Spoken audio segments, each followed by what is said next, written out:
সিরিয়ায় একের পর এক শহর দখলে নিচ্ছে বিদ্রোহী গোষ্ঠী হায়াত তাহরির আল শাম। কৌশলগত শহর হামা দখলের পর এবার হোমস দখলের দাবি করছে গোষ্ঠীটি। আন্তর্জাতিক গণমাধ্যমগুলো বলছে হোমসের সম্পূর্ণ দখল তাদের হাতে চলে গেলে আসাদ সরকারের ২৪ বছরের রাজত্ব ধুলোয় মিশে যাবে, আর এতে কপাল পড়বে স্থানীয় অধিবাসীদের।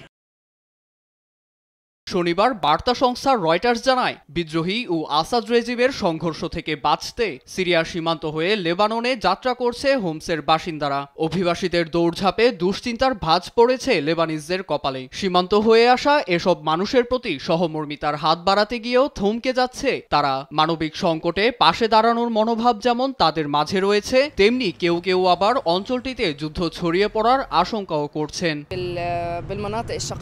প্রতিবেশী অঞ্চলের এমন পরিস্থিতি দেখে আমরা সত্যি আতঙ্কিত, কারণ আমরাও গেল ১৩ বছর ধরে এইরকম পরিস্থিতির মধ্যে দিয়ে যাচ্ছি। যেহেতু রাজনৈতিক দিক থেকে সিরিয়ার লেবাননের সম্পর্ক খুব একটা ভালো নয়, তাই এই অঞ্চলে তারা ঠাঁই নিলে নতুন করে গৃহযুদ্ধ বাঁধার তীব্র আশঙ্কা রয়েছে।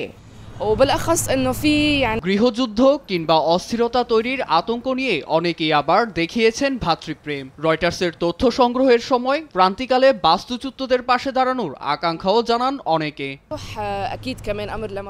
বাস্তুচ্যুতদের আমরা সাদরে গ্রহণ করে নিব, কারণ দিন শেষে তাদের আর যাওয়ার জায়গা নেই। এর আগেও আমরা সিরিয়ার ভাইদের স্বাগতম জানিয়েছিলাম, এবারও আমরা তাই করব। তবে এখানে কিন্তু আছে, এই আদিবাসীদের সঙ্গে আসাদ কিংবা বিদ্রোহীদের কেউ ঢুকলে ষড়যন্ত্র করতে পারে।